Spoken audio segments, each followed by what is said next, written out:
that you may glorify him for his having guided you, and so that you may be grateful to him. So that's why. It comes from our holy book that we are supposed to fast in the month of Ramadan.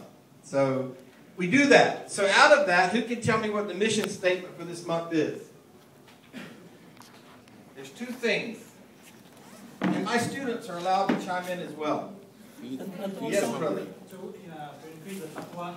To increase the taqwa. Now, a lot of the folks here don't know what taqwa is, so let's tell them. To increase the God-fearing.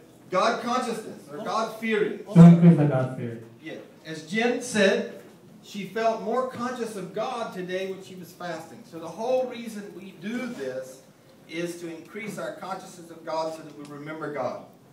The word ram means to burn. So if those of you who fasted for the first time today, you probably felt that your stomach was sort of burning. Well, this burning reminds us of what maybe the people in Africa, Somalia, and many of the places in the world today that people are really starving, what they might feel, just a little bit of what they might feel. In addition, that burning is done, thank you, to burn away the sins. So every day that we are burning, if you think about a piece of silver, and this is a biblical reference, when you put it in the silver, you drive out the oxidation of that silver. Is that correct? And that silver becomes purified. So by us fasting and us controlling our desires, then we are purifying ourselves. The more we think of God, the purer we will be.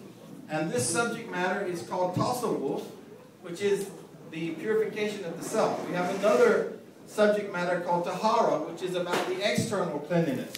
So for the Muslim, every act that we do is about cleansing ourselves and bringing ourselves closer to God.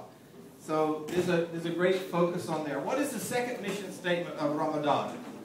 Yes, brother. If I may add to what Imam Saik was saying about fasting, perhaps the essence of fasting is to feel how it feels to be hungry, to feel how it feels to be thirsty. So it makes you more compassionate for the people who are less fortunate.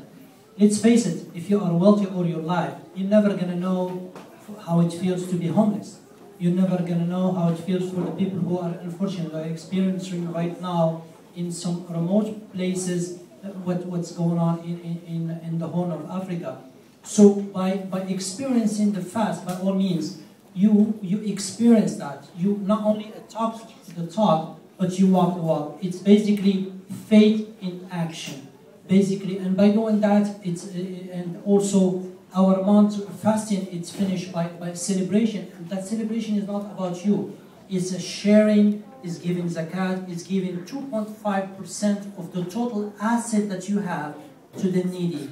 That's a financial translation of your faith.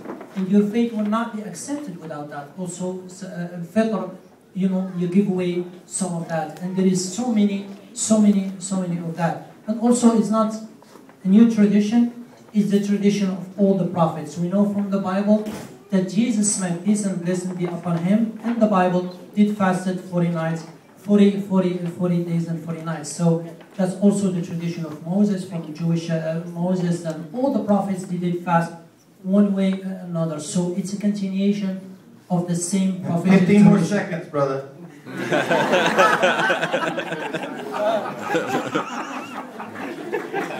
Okay. Rashid, you took my time. Sorry. Okay, we'll talk about it after. Alhamdulillah. I love Brother Rashid. You know, we sometimes, Dr. Jesus, Marty here, and Rashid and I, we try as much as possible to do a radio show together every week. He did with us on today. Thursday, mashallah. So I'm chiding with him. Don't take me seriously. I love him dearly. I just have to watch him when he gets the mic. I can disappear. I can go home. So, alhamdulillah.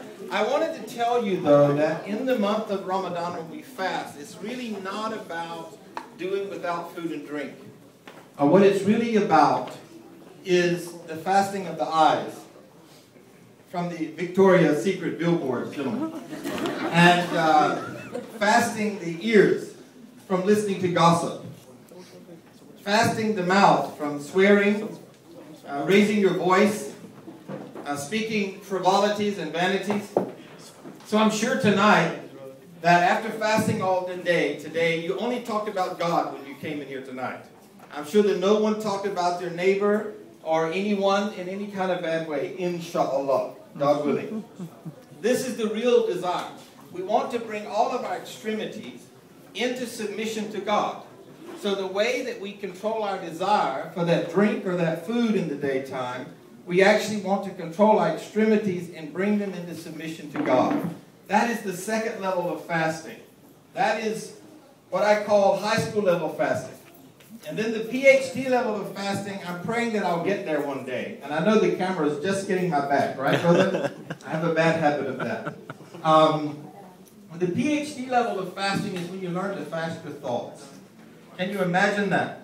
Can you imagine getting to a point that as soon as a thought assails your mind that would not please God, you would say, we say, astaghfirullah, or oh God, forgive me.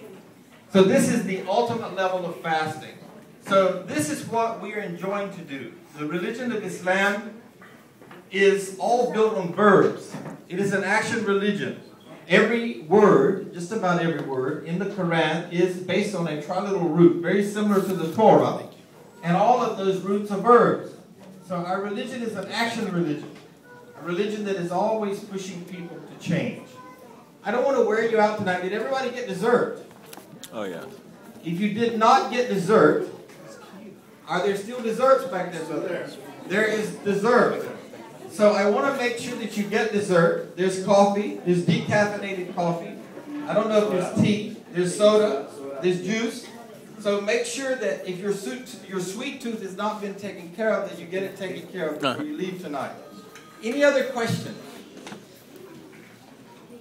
Yes, Sister Lisa.